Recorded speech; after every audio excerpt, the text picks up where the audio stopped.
તો આ લખવાની શરૂઆત ક્યાંથી થઈ? એકચ્યુઅલી લખવાની જ પહેલી શરૂઆત થઈ હતી.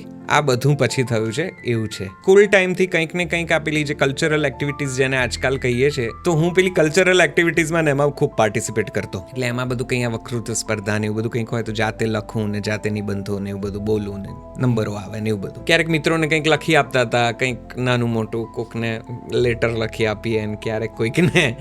એ કરતાં કરતાં મારી સાથે મારો એક દોસ્ત હતો જેણે થિયેટર જોઈન કર્યું હતું.